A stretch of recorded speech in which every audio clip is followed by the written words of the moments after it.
可能发挥一下那个作用。可是呢，过了一段时间就没有什么力了所以我们又在找一个比较新鲜的所以这种课程呢，层出不穷，就很多。你放眼一看，有很多类似这样的，然后你就这个参加了，有点用处，然后用了一段时间没有什么用，再换一个，然后换到最后发现依然故我，好像没有什么改进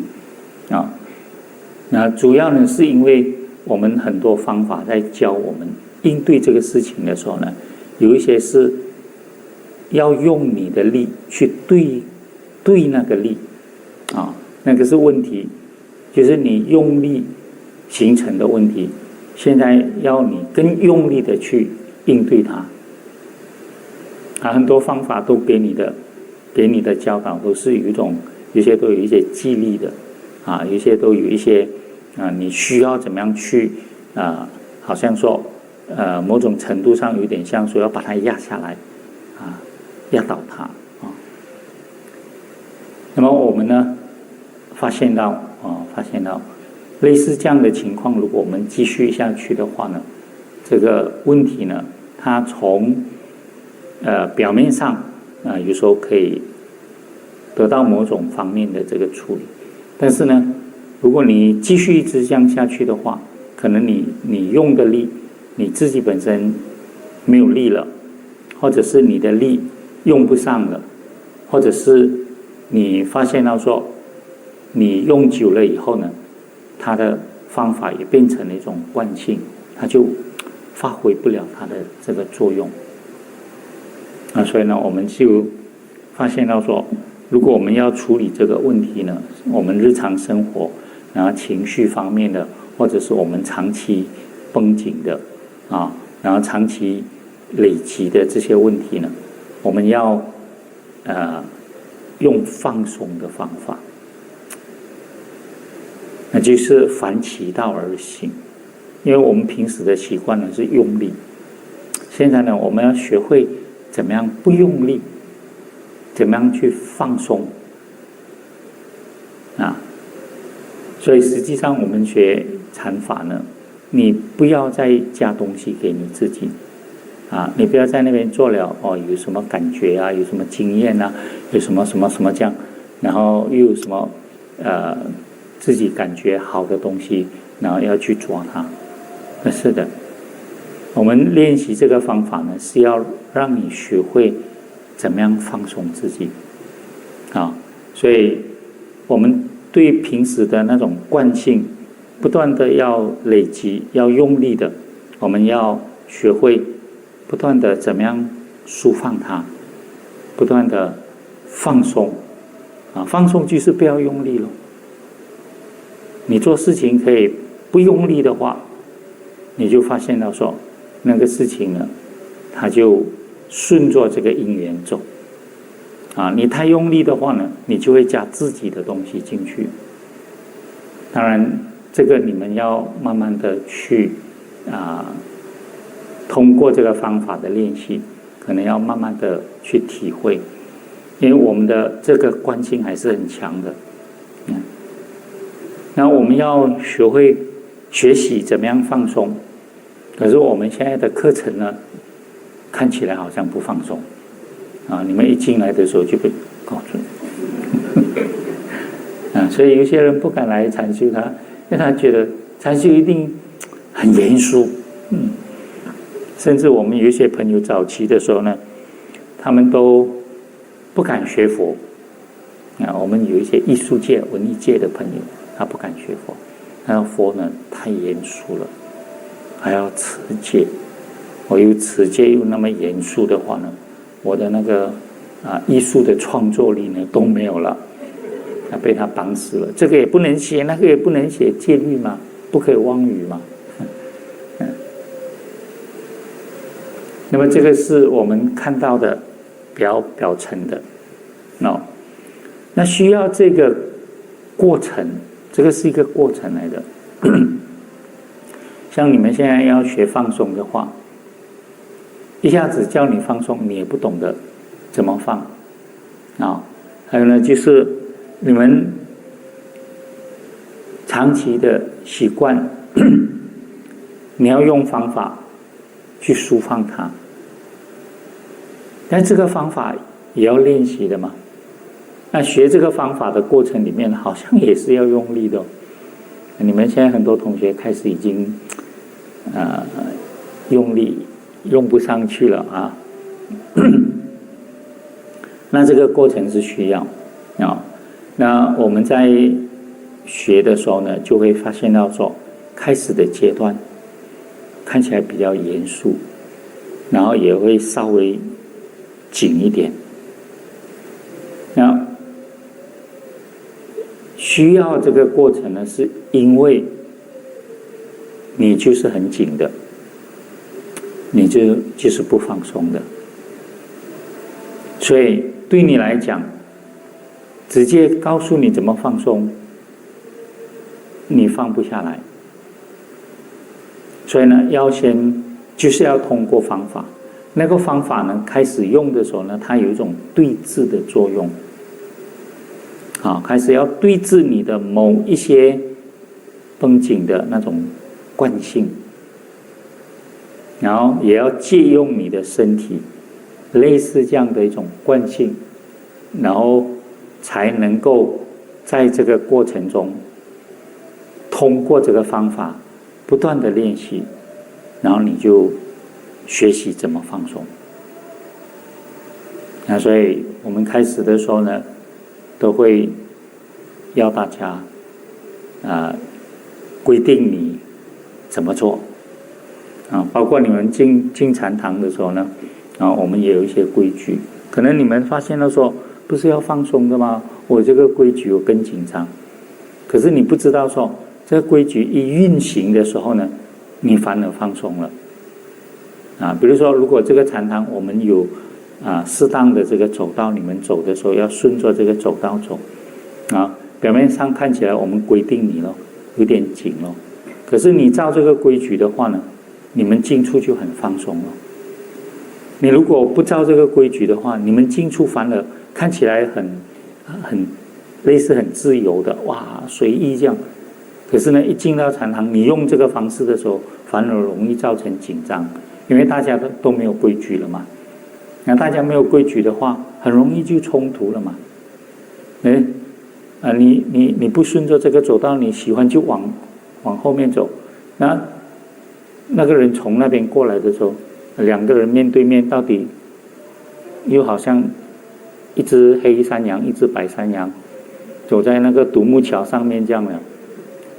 啊，那个自由，大家就到时候就紧张了。如果有规矩说往这个方向走的时候呢，那个方向的不能过来啊，等到他走完了你再过来，他就放松了吗？他有这个规矩嘛？没有这个规矩呢，两个我爽嘛，我就喜欢，我自由我就走嘛。那你走到这个桥的中间的时候没有一边想让的话，有两只一起掉入水咯，对不对啊？所以这个看起来很简单啊，但是就是因为有这样的一个规矩了，我们反而放松了。因为你只要顺着你的方向走，那就对了。反而因为有这样的一个规定，你放松你们开车的人最清楚了给你们自由开车，你想还得了？那个变成什么路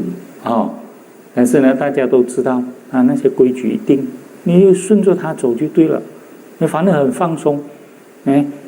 你不用去顾虑很多其他会突发的这个事情因为这样的一种方式呢，规矩或者是我们的这个练习这个方法的时候，它就产生了这个作用，它就有一种对治那需要这样子，是因为人如果你没有这个规矩给他，大家顺着自己的欲望来做事情的时候呢，那就很麻烦了。我就爽，我就喜欢这样子走，我偏偏就要这样走那你偏偏要这样走的时候呢，整个就乱了。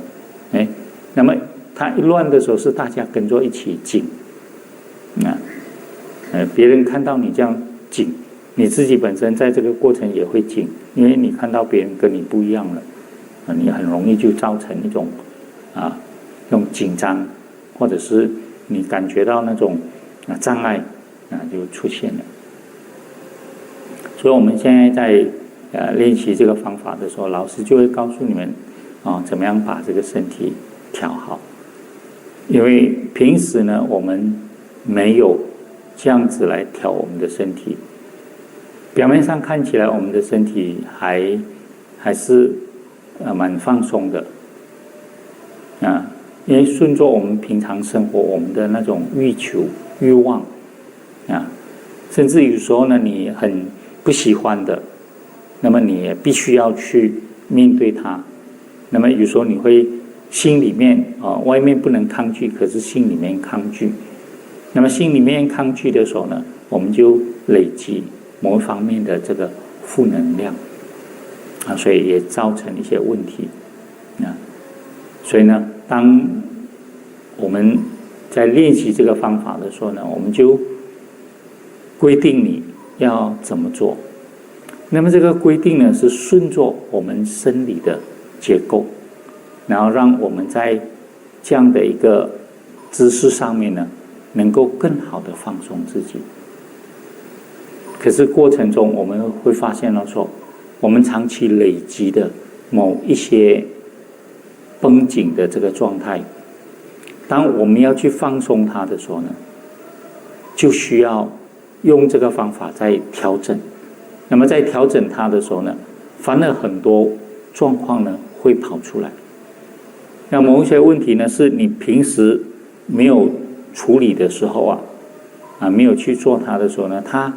没什么你没有发现到它的那你一用方法要练习的时候呢，这个问题呢就会被你介入出来平时呢我们在做的时候我们可能没有把身体做好，或者是我们习惯靠背然后完全把身体靠着这个外在的某一些工具，然后去让它觉得舒服。可是某一些姿势呢，你长期做了以后反而是身体的某一些部位呢，它会绷紧。那现在我们要练习的时候呢，就完全靠我们的身体来把这个姿势做好。当然也有一些工具啦，这个工具是配合我们身体的这个需要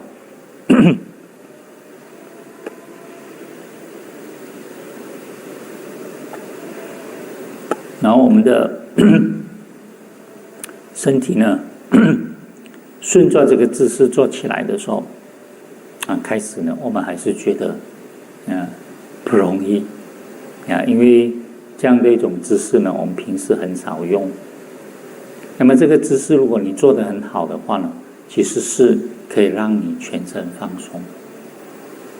其实我们日常生活中，因为我们都是比较动态没有静态，那么比较动态的话呢，有很多事情很多状况呢我们是不知道的，包括我们身体的状况。比如说你们平时做的时候，不管吃饭或者做工或者是做什么事情，或者是娱乐的时候，你坐在那边，有时候你觉得坐得很舒服，甚至有些人说好像还蛮放松的，可是那个状态是不是真的放松，你不会察觉。因为你稍微有点不舒服的时候，你就可以改变了嘛。我这样做不舒服，我就换一下这样做，这样做对你脚放这样不舒服，你就这样放，那样放，那样放。然后这个放的时候呢，你是一种习惯来的。你做个样子不舒服了，然后你就然后你在这个过程里面，其实你没有什么警觉的你就顺着生理的那种反应，然后你就做咯就顺着生理的舒服反应那你就其实某一些姿势呢是很短的时间它很舒服，但是它就会把某个部位呢